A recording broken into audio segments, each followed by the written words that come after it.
haino hai chakri ni san mungno tui finance minister ni nok bwskango thangka chakri sanai rok yaglo deputy chief minister tei finance minister ni thani phaisa koyak hone sawiro harchaka chakri sanai rok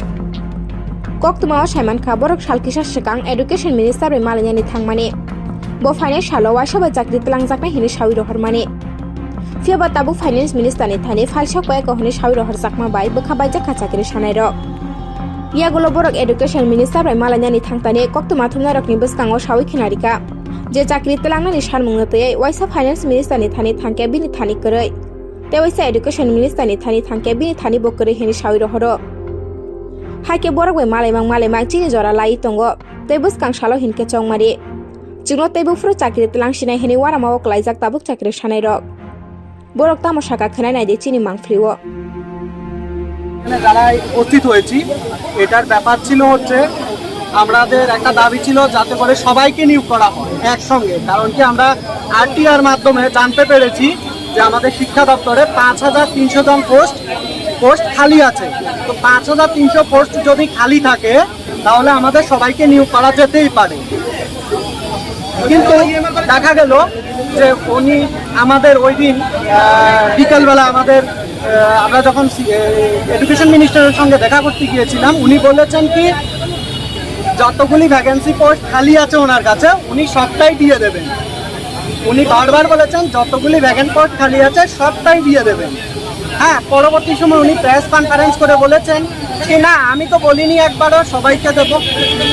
হ্যাঁ মানে পুরো 180-তে ঘুরে গেলেন আজকে আমরা সবাই এসেছি একসঙ্গে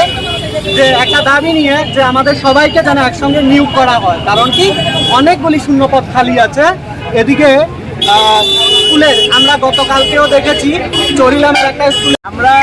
ত্রিপুরা রাজ্যে বিভিন্ন প্রান্ত থেকে আজকে এসেছি আমরা সবাই এসটিজিটি কোয়ালিফাই আমাদের নিয়োগ প্রক্রিয়া নিয়ে একটা তালবাহানা চলছে সরকারের আমরা প্রথম শিক্ষামন্ত্রীর নিকট আমরা দ্বারস্থ হই আমাদের দ্রুত নিয়োগ প্রক্রিয়া শেষ করার জন্য আমাদের দাবি ছিল যে যারা আমরা প্রত্যেকে এসটিজিটি কোয়ালিফাই করেছি প্রত্যেককে যাতে নিয়োগ করা হয় কারণ আমরা প্রতিদিনই দেখতে পাচ্ছি পাশাপাশি আপনারাও দেখতে পাচ্ছেন যারা সব সংবাদ মাধ্যমের সাথে আছেন যে প্রতিদিন রাজ্যের কোনো না কোনো প্রান্তে স্কুলে বাচ্চারা রাস্তা অবরোধ করছে ওদের শিক্ষক নেই তো শিক্ষক সংকট মেটাতে আমরা আজকে বারংবার শিক্ষামন্ত্রী কখনো উপমুখ্যমন্ত্রীর দ্বারস্থ আমরা হচ্ছি আমাদের দ্রুত নিয়োগ প্রক্রিয়া শেষ করার জন্য গত কিছুদিন আগে আমরা শিক্ষামন্ত্রীর সাথে দেখা করেছিলাম মন্ত্রী মহাশয় আমাদেরকে বলেছিলেন যে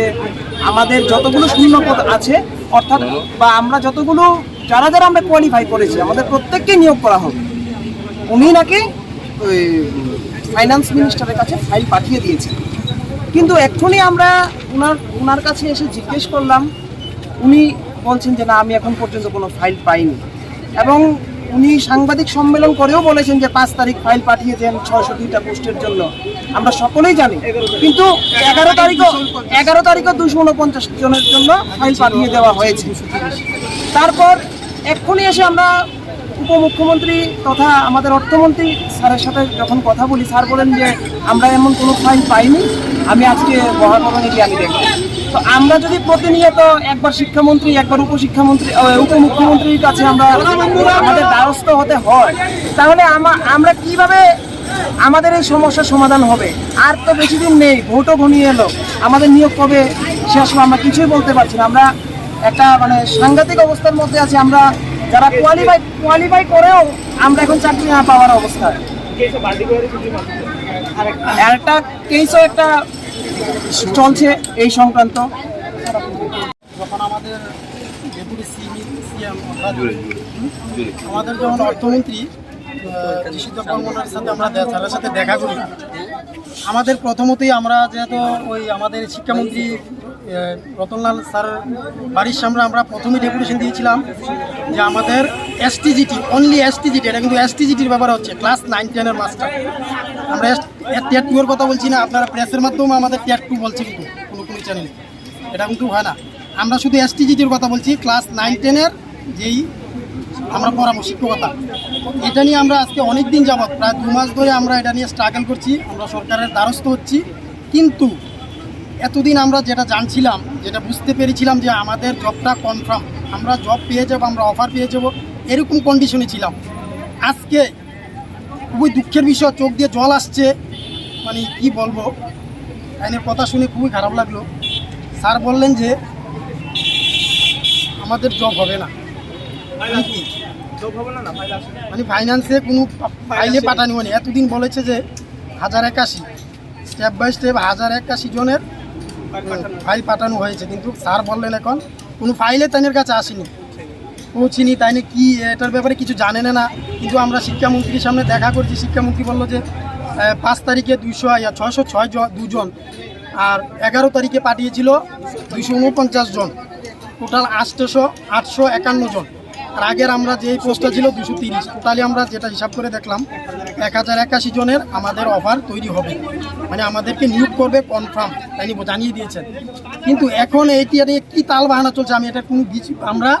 যত এখানে আমরা STGT কোয়ালিফাইড আছি সবাই, আমরা এটা কী করবো আমরা নিজেও জানি না। এখন কি তাল বাহানা চলছে, স্যার যেটা বলো স্যারের কথার ইঙ্গিতে আমরা বুঝতে পারলাম এটা কিছু হয় না, মানে স্যার এটার ব্যাপারে কিছু জানেন না। ফাইন্যান্সে মানে স্যারের কাছে ফাইল আসেনি, মানে ফাইল না আসলে আমরা এতদিন আমাদের শিক্ষামন্ত্রী বললো যে ফাইল দিয়ে দিয়েছি, আমি পাঠিয়ে দিয়েছি, স্যার অ্যাপ্রুভাল দিলেই আমাদেরকে আপনি দিয়ে দেবে, নিয়োগ করে দেবে। স্যার এখন বললো যে ফাইল স্যারের কাছে আসেনি, স্যার দেখতেছেন ব্যাপারটা, সামনে স্যার দেখে আমাদেরকে নেক্সট ডে আমাদেরকে জানাবে। আর বলছে আমাদের STGT ব্যাপারটা নিয়ে, কিন্তু কেসটাও স্যারের কাছে আমরা বললাম, স্যার কেসটার ব্যাপারে স্যারে বললো যে দেখো কেসটার ব্যাপারে আমি কিছু বলতে পারবো না, আমাদের হাত নেই,